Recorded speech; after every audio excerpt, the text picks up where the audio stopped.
Sobat belajar ekonomi sudah pasti tidak asing lagi dengan nama yang satu ini ya, J.M. Keynes atau John Maynard Keynes.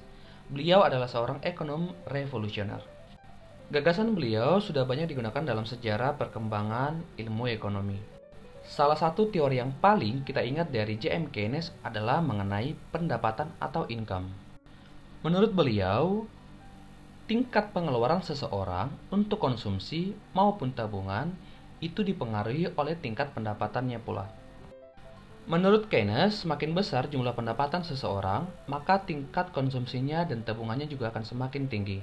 Demikian sebaliknya, semakin kecil jumlah pendapatan seseorang, maka tingkat konsumsi dan tabungannya juga akan semakin rendah. Di materi fungsi konsumsi dan fungsi tabungan kali ini, kita akan membahas tentang bagaimana keterkaitan antara pendapatan, konsumsi, dan tabungan, serta bagaimana cara menghitungnya. Submateri yang akan kita bahas di video ini adalah hubungan Y, C, dan S, fungsi konsumsi, fungsi tabungan, dan koefisien multiplier atau K. Seperti teori Keynes sebelumnya bahwa pendapatan berkaitan dengan konsumsi maupun tabungan, maka secara sistematis, hubungan antara ketiganya adalah Y sama dengan C plus S, yang mana Y itu adalah yield atau pendapatan, C itu consumption atau konsumsi, dan S adalah saving atau tabungan. Yang artinya, pendapatan yang kita miliki akan kita gunakan untuk tujuan konsumsi ditambah dengan tabungan. Maka, kalau kita mau mencari jumlah konsumsi kita, maka kita mengurangkannya dengan pendapatan dikurangi dengan tabungan. Sebaliknya juga, jika kita ingin menghitung tingkat tabungan, maka kita mengurangkan antara tingkat pendapatan dengan tingkat konsumsi. Menurut Keynes, pendapatan suatu negara terdiri dari dua hal, yaitu pendapatan perseorangan yaitu Y sama dengan C plus S, dan yang kedua pendapatan perusahaan yaitu Y sama dengan C plus I atau investment. Tapi, karena pembahasan kita kali ini berkaitan dengan fungsi konsumsi dan tabungan, maka pokok bahasan kita kali ini berkaitan dengan pendapatan perseorangan yaitu Y sama dengan C plus S, dan kaitannya dengan fungsi konsumsi dan tabungan. Kita mulai dari fungsi konsumsi. Apa itu fungsi konsumsi? Jadi fungsi konsumsi adalah fungsi yang menunjukkan hubungan antara tingkat konsumsi atau consumption atau C dengan tingkat pendapatan atau yield.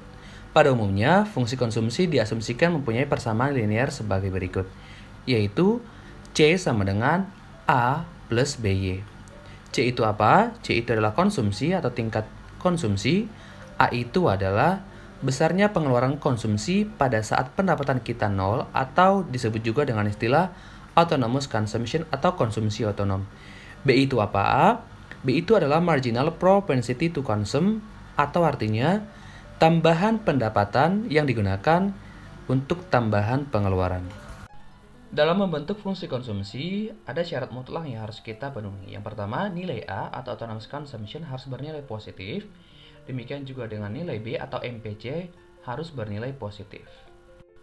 Sobat belajar ekonomi pasti bertanya dalam pikirannya gimana cara membentuk si fungsi konsumsi ini. Nah, nanti di belakang saya akan jelaskan ke kalian semua melalui contoh. Dalam fungsi konsumsi, kita mengenal beberapa rumus. Yang pertama ada MPC atau Marginal Propensity to Consume, yaitu perbandingan antara besarnya perubahan konsumsi dengan besarnya perubahan pendapatan nasional. Sehingga dapat dirumuskan MPC sama dengan delta C per delta Y. Sederhananya misalnya begini, ketika pendapatan naik dari 100.000 menjadi 200.000. Demikian juga kenaikan pendapatan diikuti dengan kenaikan konsumsi dari 70.000 ke 80.000. Jadi selisih dari delta C dengan delta Y itu disebut dengan istilah MPC.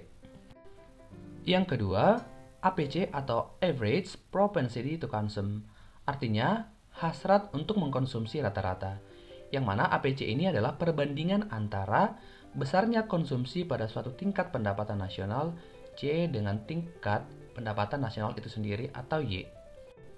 Dengan demikian, rumus APC adalah C per Y, sedangkan B atau MPC sama dengan delta C per delta Y. Secara sederhana dalam memahami APC, misalkan konsumsi kamu adalah Rp100.000, pendapatan kamu adalah Rp300.000, maka APC adalah Rp100.000 per Rp300.000. Yang ketiga adalah konsumsi otonom atau autonomous consumption atau yang disimbolkan dengan A kecil, yaitu konsumsi atau pengeluaran ketika tidak ada pendapatan. Nah, ini ternyata juga bisa dicari rumusnya dengan A sama dengan APC dikurangi MPC dikali dengan Y. Rumus yang keempat adalah break even income atau keseimbangan pendapatan. BEI adalah besarnya pendapatan sama dengan besarnya pengeluaran untuk konsumsi, atau Y sama dengan C, atau bisa juga S sama dengan 0 atau tidak ada tabungan sama sekali, karena semua pendapatan kita alokasikan untuk konsumsi. Diingat ya, syarat BEI adalah Y sama dengan C. Kalau udah paham mengenai fungsi konsumsi, sekarang kita lanjut ke fungsi tabungan. Perlu diingat bahwa kalau salah satu fungsi ini sudah terbentuk, misalkan fungsi konsumsi sudah terbentuk, maka fungsi tabungan itu sangat gampang untuk menentukan bentuknya. Nanti kita lihat dari contoh ya.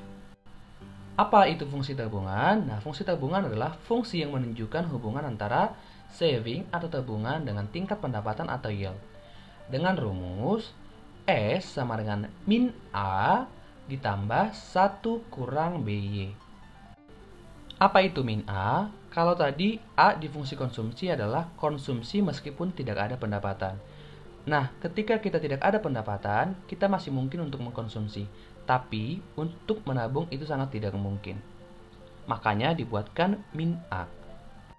Kemudian 1 dikurang B. B itu kan tadi sama dengan MPC. Jadi, 1 dikurang B sama aja dengan 1 dikurangi MPC. Pengurangannya itu disebut dengan istilah MPS. Kenapa 1 dikurangi MPC sama dengan MPS? Karena jika MPS ditambahkan dengan MPC, nilainya harus sama dengan 1. Itu syarat mutlaknya.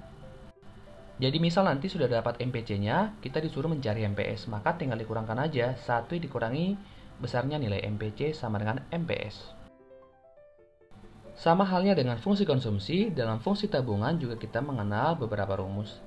Yang pertama ada Marginal Propensity to Save atau MPS, yaitu perbandingan antara pertambahan jumlah tabungan dengan pertambahan jumlah pendapatan nasional. Dengan rumus, MPS sama dengan delta saving atau delta S per delta Y. Misalnya, ketika jumlah pendapatan kamu naik dari 100.000 menjadi 200.000, otomatis jumlah tabungan kamu juga meningkat, misalnya dari 20.000 menjadi 30.000. Penambahan jumlah tersebut disebut dengan istilah MPS atau Marginal Propensity to Saving atau hasrat ingin menabung. Ingat ya di note bahwa MPS ditambah MPC nilainya harus sama dengan 1. Jadi MPS ini gampang aja nyarinya, yaitu 1 dikurangi MPC. Next we have APS. Diralat ya, yang di screen itu APS atau Average Propensity to Saving, yaitu hasrat kita untuk menabung rata-rata. APS ini boleh dicari dengan memperbandingkan antara besarnya tabungan pada suatu tingkat pendapatan nasional atau S dengan besarnya tingkat pendapatan nasional itu sendiri atau Y. Dengan rumus APS sama dengan S per Y. Misalkan tadi tabungan kamu adalah 30.000, pendapatan kamu adalah 100.000 rupiah. Maka perbandingan keduanya disebut dengan istilah APS. Oke, mungkin aku paham bahwa sebagian dari kalian masih gamang atau masih bingung dengan bentuk fungsi konsumsi dan tabungan serta rumus-rumusnya. Supaya kalian lebih paham, mari kita perhatikan contoh berikut dengan seksama. Diketahui, ketika pendapatan suatu negara adalah 1 juta, jumlah konsumsi sebesar 800.000, kemudian pendapatan negara tersebut meningkat menjadi 3 juta, dan diiringi kenaikan jumlah konsumsi menjadi 2 juta. Berdasarkan data di atas, tentukanlah yang pertama, fungsi konsumsi, yang tadi tuh. Yang kedua, fungsi tabungan. Ingat fungsi konsumsi dan tabungan saling berkaitan. Yang ketiga, besarnya autonomous consumption atau A. Yang keempat, MPC dan MPS. Yang kelima, APC dan APS. Yang keenam, break even income atau BEI. Dan yang terakhir adalah membentuk grafik konsumsi dengan tabungan. Tanpa berlama-lama langsung aja kita bahas sama-sama, dan aku yakin dengan mempelajari ini kalian pasti akan paham dan mengetahui bagaimana cara membentuk fungsi konsumsi beserta rumus-rumusnya.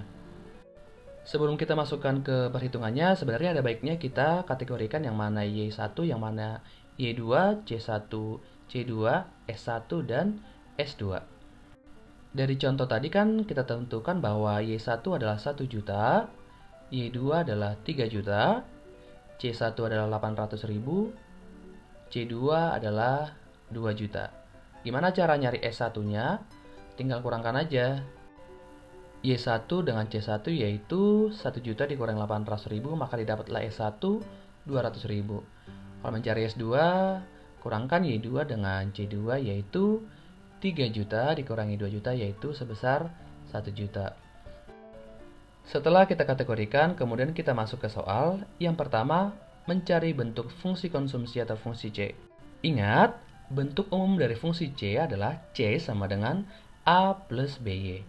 Maka untuk mencari bentuk fungsi ini, maka kita masuk ke langkah yang pertama. Langkah yang pertama adalah mencari nilai B atau MPC.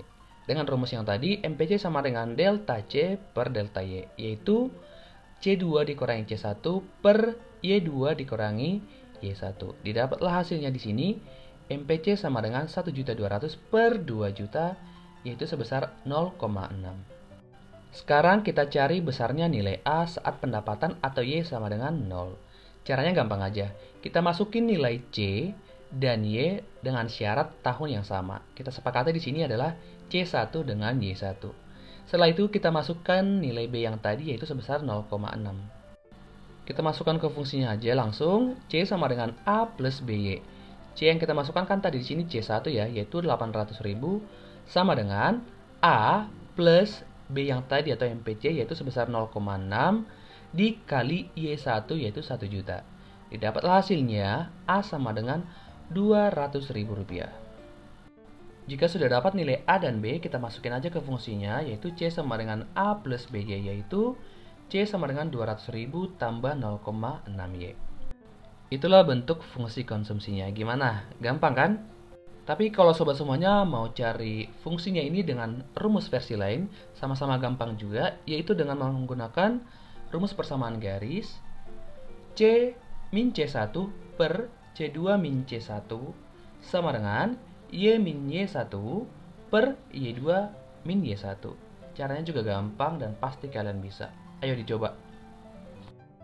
Yang kedua, menentukan bentuk fungsi tabungan atau saving. Jadi, kalau fungsi konsumsi sudah dapat, fungsi tabungan juga bisa ditentukan dengan melihat bentuk fungsi konsumsi. Bentuk umum dari fungsi tabungan tadi adalah S sama dengan min A plus 1 dikurangi BY. A tadi kan udah dapat. B juga udah dapat, tinggal kita masukin aja ke sini. Jadi S sama dengan min A. A-nya tadi kan 200.000, berarti min 200.000 plus 1 dikurang B. Berarti 1 dikurangi MPC atau B yang tadi di atas, yaitu 1 dikurangi 0,6Y. Jadi didapatlah di sini bentuk fungsi tabungannya adalah S sama dengan min 200.000 plus 0,4Y. Kita lanjut yang ketiga, mencari besarnya nilai A. Nah, tadi kan udah dapat nih berapa besarnya nilai A, yaitu sebesar 200.000. Nah, kalau mau dicari pakai rumus juga tadi bisa A sama dengan APC dikurangi MPC dikali Y. Yang keempat, mencari besarnya nilai MPC dan MPS. Ingat, MPC plus MPS nilainya harus sama dengan 1 tadi ya. Maka kalau kita cari nilai MPC dengan rumus delta C per delta Y, tadi kan udah kita cari di awal, yaitu dapat 1.200.000 per 2 juta sebesar 0,6. Kalau kita mencari MPS pakai rumus delta S per delta Y agak ribet, maka tinggal kita kurangkan aja. MPS sama dengan 1 dikurangi B atau MPC, yaitu 1 dikurangi 0,6 sebesar 0,4. 0,4 tambah 0,6 sama dengan 1. Yang kelima, mencari besarnya APC dan APS. APC itu kan rumusnya C per Y. APC untuk C1 dan Y1 adalah 800.000 per 1 juta sama dengan 0,8. Kemudian untuk APC yang kedua 2 juta per 3 juta sama dengan 0,67. Demikian juga dengan APS tadi rumusnya APS sama dengan S per Y.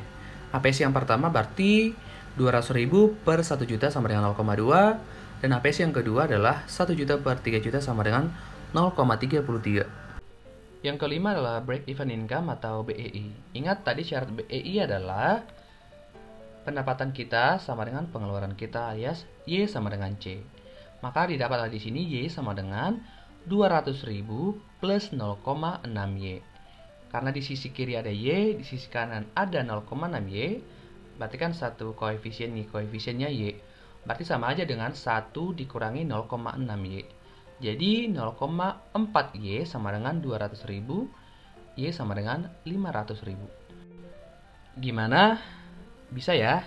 Nah, kalau udah bisa sekarang kita masukin ke grafiknya. Bentuk grafik C dan S, di sini ada dua sumbu, yang mana vertikal itu adalah C dan S, yang horizontal adalah Y atau pendapatan. Oke, tadi kan ada bentuk fungsi C tuh 200.000 plus 0,6. Kita masukin aja ke angkanya sesuai dengan besarnya nilai A. Kemudian tadi fungsi S-nya min, berarti di bawah ya, di bawah dari Y, atau yang kita katakan sebagai di saving, yaitu min 200.000 plus 0,4Y. Kemudian letak BEI itu adalah perpotongan antara C sama dengan Y dengan fungsi C. Itu tadi sebesar Rp500.000. Oke, itu tadi penjelasan mengenai contoh soal yang kita bahas sama-sama. Untuk lebih memahami mengenai konsep, fungsi konsumsi dan tabungan, boleh dikerjakan dua latihan soal berikut. Jawabannya tuliskan di kolom komentar. Oke, aku tunggu ya. Kita masuk bagian terakhir dari video ini adalah konsep koefisien multiplier atau angka pengganda atau yang disimbolkan dengan K kecil. Multiplier adalah suatu koefisien atau angka yang dapat menjelaskan besarnya tambahan pendapatan nasional sebagai akibat adanya tambahan dari variabel-variabel tertentu dalam suatu perekonomian. Variabelnya apa aja? Yang pertama ada konsumsi dengan rumus K C sama dengan 1 per MPS. Sama dengan investasi, rumusnya juga sama, yaitu 1 per MPS. Government juga sama, atau pengeluaran pemerintah 1 per MPS. Selanjutnya ekspor impor juga sama ya. Angka penggandanya adalah 1 per MPS. Yang berbeda di sini adalah multipliernya pajak, yaitu K tax sama dengan min MPC per MPS. Subsidi juga berbeda, yaitu K subsidi atau KS sama dengan MPC per MPS. Jadi kesemua multiplier ini menyumbang terhadap besarnya pendapatan nasional. Makanya ketika salah satunya berubah variabelnya, perubahannya bisa kita hitung dengan koefisien multiplier. Baiklah sobat belajar ekonomi, itu tadi penjelasan mengenai fungsi konsumsi dan tabungan. Semoga kalian paham, dan kalau kalian suka dengan video ini jangan lupa untuk kasih like-nya, kemudian komen di bawah, subscribe juga, dan jangan lupa untuk share ke teman-teman kalian. Thank you for watching, see you in the next video, dan bye-bye.